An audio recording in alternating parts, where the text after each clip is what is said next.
जय हिंद। आज हम लोग क्लास 8 की इंग्लिश की बुक एक्सप्रेशंस के यूनिट 2 के सेक्शन फर्स्ट को देखने की कोशिश करेंगे। Bihu, the harvest festival of Assam. Bihu एक त्यौहार का नाम है। जैसे आप होली मनाते हैं, दिवाली मनाते हैं, उसी तरह बिहू एक त्यौहार का नाम है। हार्वेस्ट मीन्स होता है फसल, तो असम के फसलों से संबंधित त्यौहार को हम लोग बिहू के नाम से संबोधित करते हैं। असम में फसलों से रिलेटेड जो त्यौहार होता है, मनाया जाता है, उसको बिहू कहते हैं। बिहू डिमासा जाति के लोगों, डिमासा समुदाय, बिहू डिमासा समुदाय के लोगों की भाषा से बना हुआ है, जो कि प्राचीन काल से एक कृषि समुदाय है। मतलब बहुत ही प्राचीन समय से, बहुत पहले के समय से वो लोग असम में रहते हैं, जो कि कृषि समुदाय है। इन्हीं की भाषा से बिहू शब्द बना हुआ है। इनके सर्वोच्च देवता, डिमासा समुदाय के सर्वोच्च देवता ब्राई शिवराई, ब्राई शिवराई हैं। जैसे हिंदू धर्म में सर्वोच्च देवता भगवान शिव को माना जाता है, वैसे ही डिमासा समुदाय में उनके सर्वोच्च देवता को ब्राई शिवराई माना जाता है।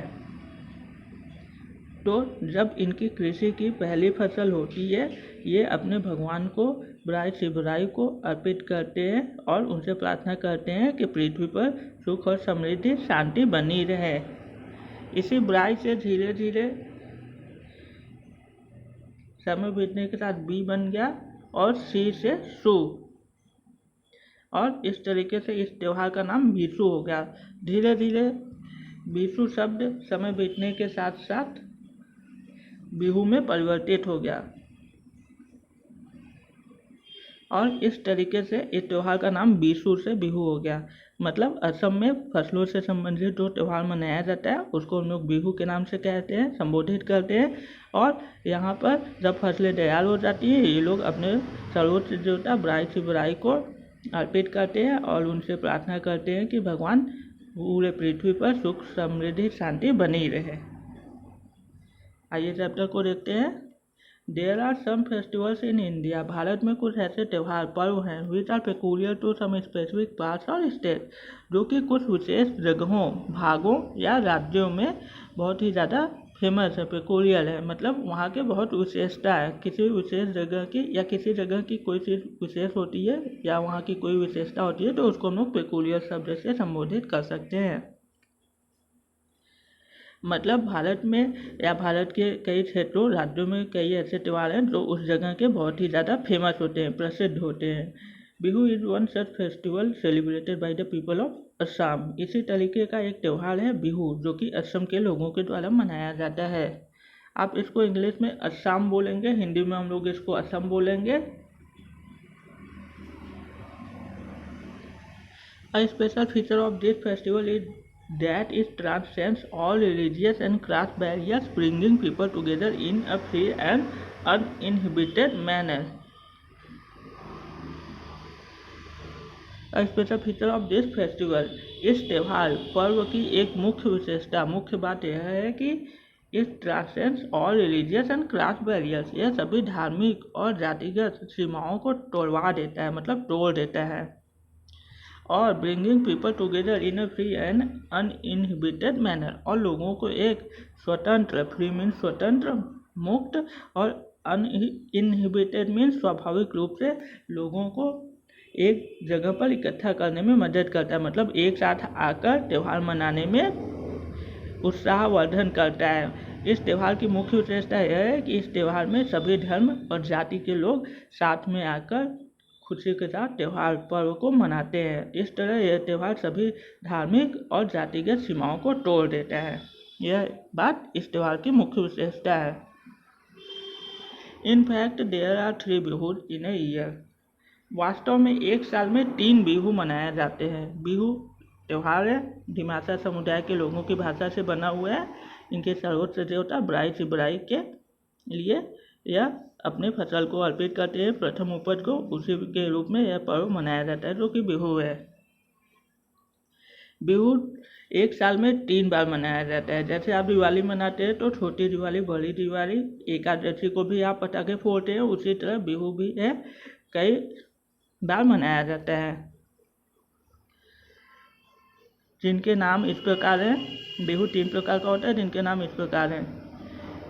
Known as Bohag Bihu, celebrated in mid April. एक तीनों बिहू में से एक बिहू आपका बोहाग बिहू है, जो कि मध्य अप्रैल मतलब जब अप्रैल का आधा महीना बीत जाता है तब मनाया जाता है।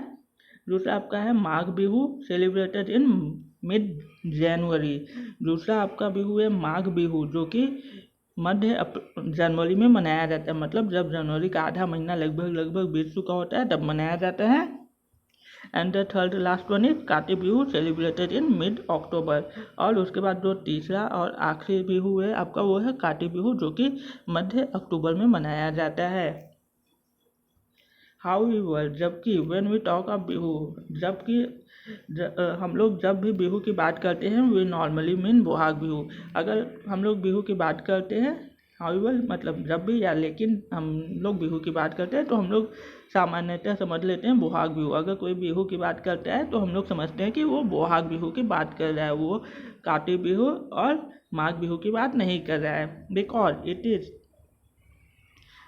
It is celebrated with fan fair across the state, क्योंकि यह बोहाग बिहू पूरे राज्य में बहुत ही ज़्यादा धूमधाम से और उत्साह के साथ मनाया जाता है। फैन फेयर मीन्स होता है आपका बहुत ही धूमधाम गाने, संगीत, गीत के साथ। तो बोहाग बिहू बहुत ही ज़्यादा उत्साह के साथ मनाया जाता है पूरे राज्य में। अक्रॉस द स्टेट मीन्स पूरे राज्य में बहुत ही उत्साह, उमंग, खुशी के साथ मनाया जाता है। इसलिए जब भी कोई बिहू की बात करता है तो लोग समझते हैं कि बोहाग बिहू की बात हो रही है। The other two bihu too are celebrated but not so enthusiastically. बाकी जो दूसरे बिहू भी हैं वे भी खुशी के साथ मनाए जाते हैं, लेकिन उतनी ज़्यादा उत्साह और जोश के साथ नहीं मनाए जाते। मतलब उनको मनाने की जो स्पिरिट होती है, जो उत्साह होता है वो थोड़ा कम होता है। जबकि बोहाग बिहू में लोग बहुत ही ज़्यादा एक्साइटेड होते हैं और पूरे स्टेट लेवल पर मनाया जाता है। Bohag Bihu is a spring, new year and agriculture festival. Bohag Bihu 3 चीज़ों को प्रदर्शित करता है। स्प्रिंग मतलब जब बसंत आ जाती है, बसंत ऋतु आ जाती है, बोहाग बिहू उसको प्रदर्शित करता है। न्यू ईयर, नए वर्ष को भी प्रदर्शित करता है। न्यू ईयर मीन्स नए साल को प्रदर्शित करता है। और एग्रीकल्चर फेस्टिवल मीन्स कृषि का पर्व या कृषि से संबंधित त्यौहार को भी दिखाता है। इस तरीके से बोहाग बिहू संबंधित है जब नया वर्ष आता है, जब बसंत ऋतु आता है और कृषि से संबंधित त्यौहार को हम लोग बोहाग बिहू के रूप में मनाते हैं। बसंत ऋतु जब आती है तो पेड़ पौधों पर नई नई पत्तियां आ जाती हैं, नए नए घास उग जाते हैं, पृथ्वी पर एकदम हरियाली छा जाती है, एकदम सुंदर सा दृश्य होता है, हवा में खुशबू रहती है और पर्यावरण बहुत ज़्यादा खुश रहता है। पंछी गीत गाते हैं, पंछी की आवाज़ें बहुत अच्छी लगती हैं, नदियाँ और साफ सुथरी हो जाती हैं। एक प्रकार से प्रकृति नए रूप में आ जाती है। जिस तरीके से उसी तरीके से यह नया वर्ष भी मनाया जाता है। जब अप्रैल का लगभग मध्य का अप्रैल मतलब अप्रैल के लगभग आधे महीने बीत चुके होते हैं तब हिंदू धर्म में नया वर्ष आता है। जब बसंत ऋतु आती है तो हिंदू धर्म के अकॉर्डिंग, हिंदू धर्म के कैलेंडर के सौर कैलेंडर के अकॉर्डिंग नया वर्ष मनाया जाता है। और बोहाग बिहू में भी असम के लोगों का भी नया कैलेंडर मतलब नए वर्ष का कैलेंडर आता है, मतलब उनका भी नया वर्ष की शुरुआत होती है। असम के लोगों के भी नए वर्ष की शुरुआत होती है। तो बोहाग बिहू बसंत ऋतु को प्रदर्शित करता है, नए वर्ष को प्रदर्शित करता है और एग्रीकल्चर मतलब कृषि के त्यौहार को भी संबंधित होता है, क्योंकि इस समय पेड़ पौधे बहुत ही ज़्यादा खुश रहते हैं, नए नए पेड़ पौधे उगते हैं, उन पर नए नए फूल खिलते हैं, पूरे वातावरण में बहुत ही ज़्यादा उन्मुखता रहती है, मतलब बहुत ही ज़्यादा खुशी रहती है, तो ये लोग अपने फसलों को लगाते हैं, जिससे ये लोग भी बहुत ज़्यादा खुश रहते हैं और एग्रीकल्चर मतलब कृषि से संबंधित त्यौहार को मनाते हैं। और तीनों एक साथ ही मनाए जाते हैं, बहुत खुशी के साथ मनाए जाते हैं, जो कि 7 डेज लॉन्ग होता है, मतलब 7 दिनों तक ये त्यौहार चलता रहता है। It is celebrated in the spring season when the nature is at its best. यह बसंत के मौसम में मनाया जाता है, बसंत के ऋतु में मनाया जाता है, जबकि प्रकृति अपने सर्वोत्तम रूप में होती है, मतलब सबसे ज़्यादा अच्छे रूप में होती है। लस एंड रिच, लस एंड रिच मीन्स होता है रसीला और समृद्ध। यहाँ पर आप समझेंगे कि प्रकृति एकदम हरी भरी हो जाती है, सभी पेड़ पौधों पर नई नई पत्तियाँ आ जाती है, सुंदर फूल खिल जाते हैं, घास पृथ्वी एकदम हरे भरे घासों से भर जाती है, मतलब पृथ्वी एकदम सुंदर से स्त्री की तरह सज जाती है। तो इसलिए यहाँ पर लस एंड रिच शब्द यूज किया गया है। वाइब्रेंट विथ न्यू लाइफ, और नए जीवन की आशा उमंग के साथ सज जाती है, मतलब बहुत ही ज़्यादा जीवंत हो उठती है। जिस तरह अगर बंजर भूमि रहती है तो आप कहते हैं कि यह मरुभूमि है, मतलब डेजर्ट है, मतलब यहाँ पर कुछ नहीं उग सकता। लेकिन जब स्प्रिंग सीजन आता है तो पृथ्वी बहुत ही ज़्यादा सुंदर हो जाती है, सज जाती है, हरी भरी पेड़ पौधों से, पत्तियों से, घासों से। उसी तरह वाइब्रेंट मीन्स होता है किसी के जीवन में नई उमंग भर देना, मतलब उसमें नई जान फूंक देना। तो इसलिए पृथ्वी में स्प्रिंग सीजन नई जान फूंक देता है, सभी मुरझाए पेड़ पौधे फिर से हरे भरे हो जाते हैं, नए पौधे पेड़ उगते हैं, तो हरियाली छा जाती है पृथ्वी पर, एक तरीके से नया जीवन का संचार होता है पृथ्वी में, इसलिए यहाँ पर वाइब्रेंट शब्द का यूज हुआ है। You can see fresh trees. You can see fresh trees, creepers and orchids. Orchids इसको आप orchids बोलेंगे in bloom while the air is fragrant with flowers, and all this is topped with the bird song that reverberate through the hills and plains. आप देखेंगे कि fresh trees मतलब एकदम खूबसूरत नए नए पेड़ पौधों को आप देखेंगे। क्रिपल्स मीन्स लताएँ जो दूसरे पेड़ पौधों या किसी दूसरे के सहारे पर ऊपर चढ़ती हैं, उन्हें हम लोग क्रिपल्स कहते हैं, जिनको आप हिंदी में लताएँ या बेल भी कहते हैं। ऑर्किड्स, ऑर्किड्स एक तरीके का फूल होता है, बहुत ही ज़्यादा सुगंधित रंग बिरंगा फूल होता है, जो कि यहाँ पर ऑर्किड्स के बारे में बताया गया, जो कि एकदम ब्लूम पे होते हैं। ब्लूम मतलब एकदम खिले हुए होते हैं, एकदम अपनी सुंदर अवस्था में होते हैं। ब्लूम मीन्स होता है, ब्लॉसम मीन्स होता है खिलना, ब्लूम मीन्स होता है एकदम अपने खिले हुए अवतार में होते हैं, जिससे कि वातावरण बहुत ही ज़्यादा खुशबूदार और खूबसूरत लगने लगता है, हरे भरे नए नए पेड़ पौधों, लताओं और फूलों के साथ। While the air is fragrant with flowers, जबकि हवा में बहुत ही ज़्यादा खुशबू होती है, मतलब हवा एकदम खुशबूदार सुगंधित हो जाती है। And all this is topped with the bird song that reverberate through the hills and plain, और इन सब में सबसे ऊपर सबसे मतलब टॉप, मतलब इन सबको सबसे ज़्यादा और भी ज़्यादा खूबसूरत बना देती है बर्ड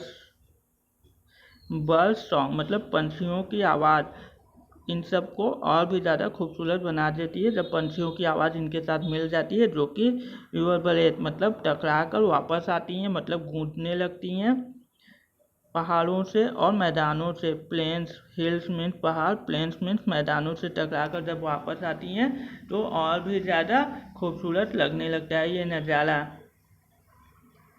पंछी गीत गाते नहीं, लेकिन लोगों को उनकी आवाज़ें सुनने में बहुत ही ज़्यादा अच्छा लगता है, बहुत ही ज़्यादा रिलैक्स फील होता है, सुकून मिलता है। इसलिए जब भी हम लोग पंछी की बात करते हैं तो हम लोग बर्ड्स चर्पिंग मतलब बर्ड चिड़ियों की आवाज़ को हम लोग सॉन्ग के रूप में समझ सकते हैं, मान लेते हैं। Celebrating the festival in such an invigorating atmosphere is fun.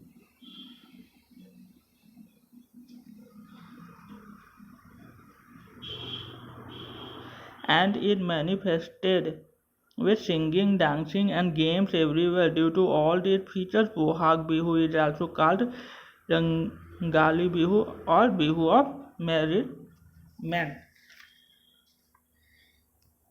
Celebrating the festival in such an invigorating, और इस तरीके से त्यौहार को बहुत ही ज़्यादा दृढ़ निश्चय मतलब बहुत ही ज़्यादा स्फूर्तिदायक वातावरण में, उमंग भरे वातावरण में मनाने से बहुत ही ज़्यादा खुशी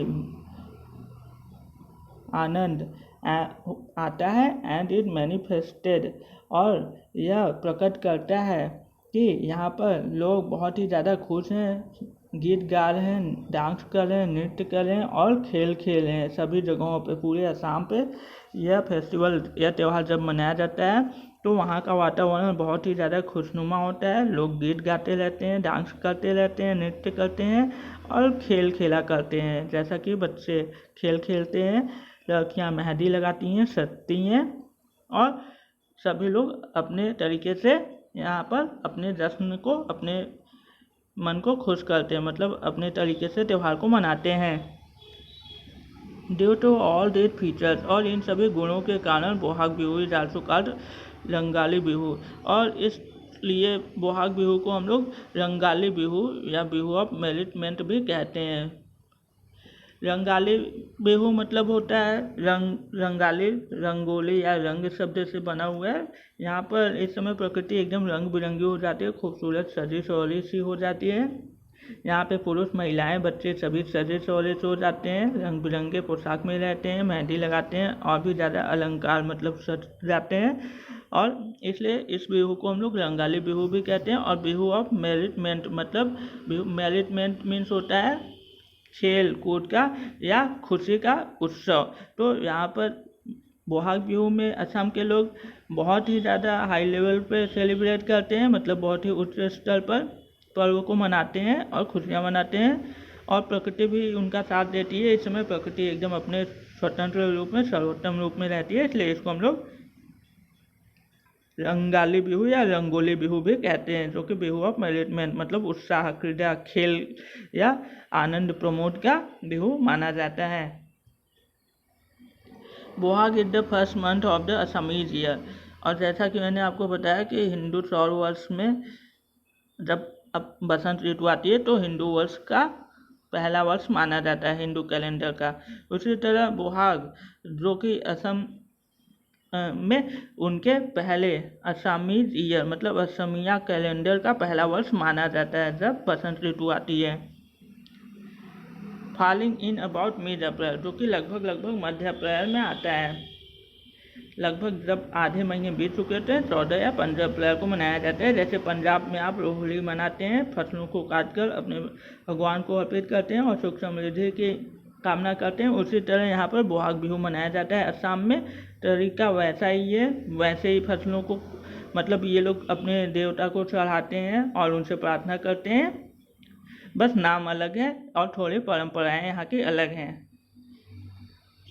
और बोहाग बिहू को असम के कैलेंडर का मतलब असम के लोगों के कैलेंडर का प्रथम महीना भी माना जाता है।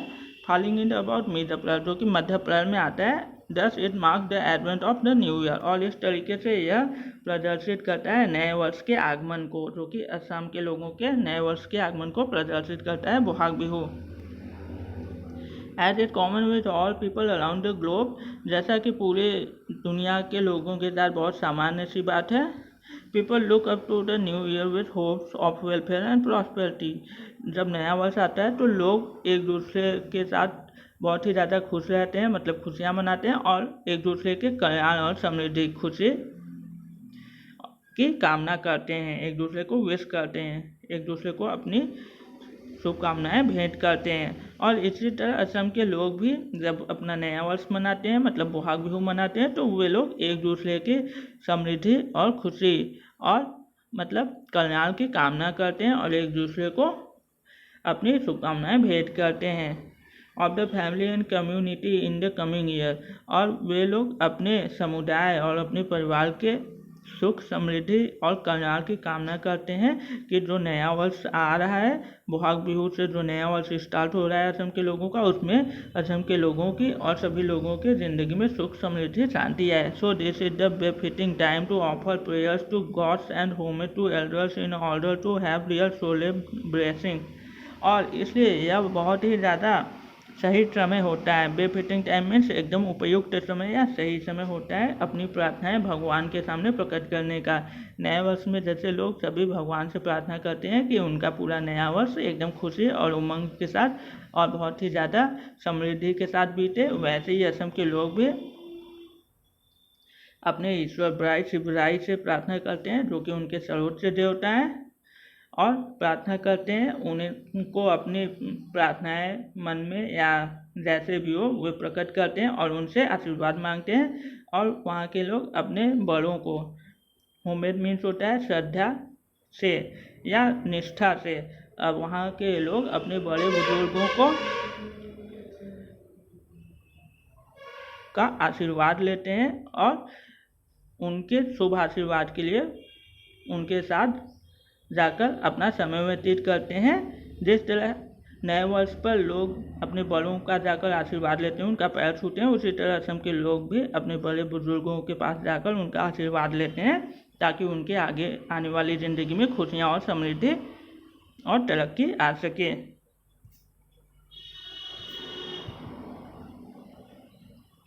This is the time when the northwestern wind strikes Assam। और यह वही समय होता है जब नॉर्थ वेस्टर्न विंड्स मतलब उत्तरी पश्चिमी हवाएं असम के इलाके में आकर टकराती हैं या असम के क्षेत्र से टकराती हैं। अगर आप इस पॉइंट को ओरिजिन मान लें, ये नॉर्थ साउथ ईस्ट वेस्ट, तो वेस्ट और नॉर्थ के मिडिल से 45 डिग्री पर जो लाइन झुकी होती है उसको हम लोग उस डायरेक्शन को नॉर्थ वेस्ट कहते हैं। तो आपका ये डायरेक्शन नॉर्थ वेस्ट है।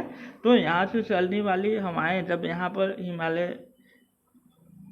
के साथ साथ असम के क्षेत्र में आकर टकराती हैं तो वहाँ पर हल्की हल्की बारिश होने लगती है। इसी को हम लोग नॉर्थ वेस्टर्न विंड कहते हैं।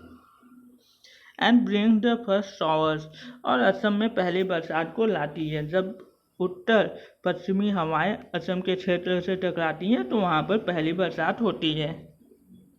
There is a legend among the Assamese people that this wind is caused by Baldo E. Sila, a legendary lady who visits her mother during Bihu and returns to her in-laws after a few days। और ऐसी एक कहानी प्रचलित है असम के लोगों के मध्य में कि यह जो हवा आती है, जो उत्तर पश्चिमी हवा आती है जो असम में पहली बारिश करवाती है, वह एक बहुत ही ज़्यादा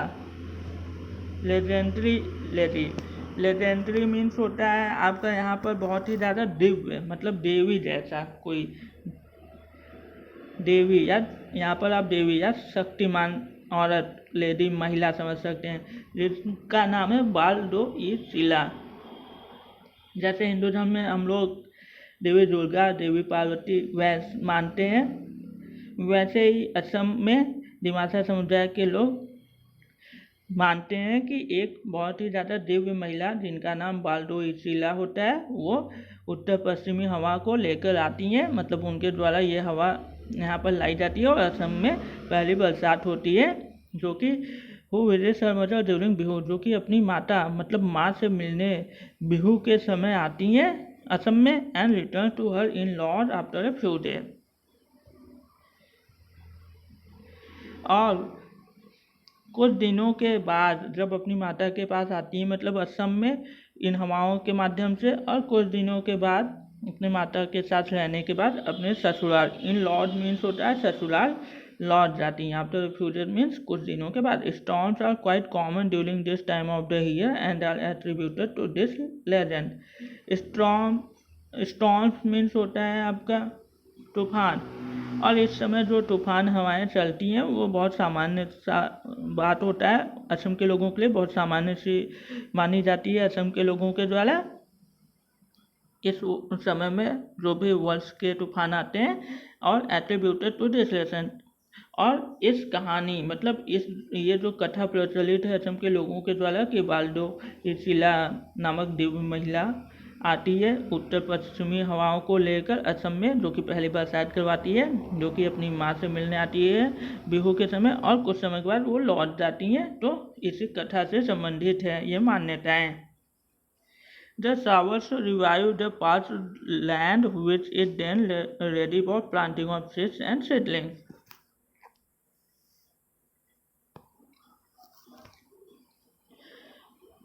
और जो पहली बरसात होती है वो एकदम सूखे बंजर पड़े जमीन मतलब भूमि में फिर से एक नया जीवन फूंक देती है, मतलब ज़मीन एकदम खेती करने लायक हो जाती है। जैसे अगर किसी ज़मीन को आप बहुत टाइम से पानी ना दें तो वो ज़मीन एकदम सूखी हो जाती है, वहाँ पर कोई फसल आप नहीं उगा सकते। तो असम में सूखी पड़ी ज़मीनों पर जब ये प्रथम बरसात होती है तो वहाँ के ज़मीन में नमी आ जाती है और वहाँ की ज़मीन कृषि करने के लिए तैयार हो जाती है और नए नए पौधे और बीज लगाने के लिए तैयार हो जाती है। Thus, Bohag Bihu symbolizes the beginning of agricultural operations, and many of the rites connected with this festival have clearly agricultural origin.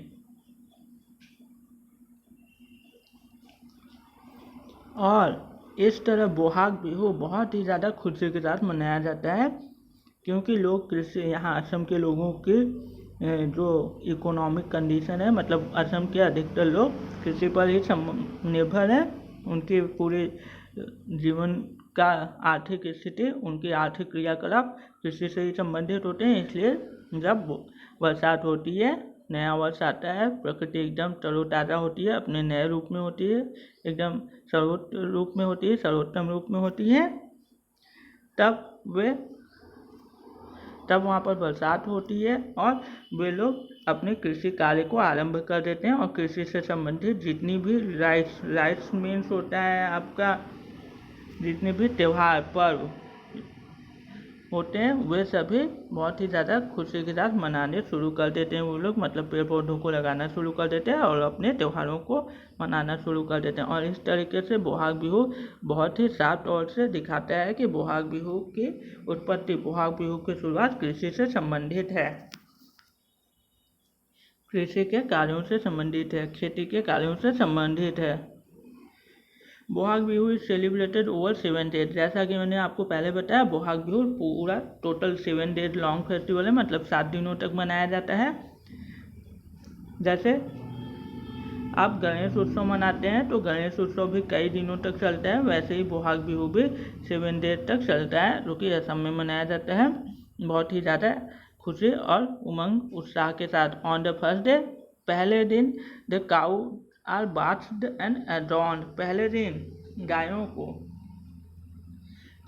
गायों को नहलाया जाता है और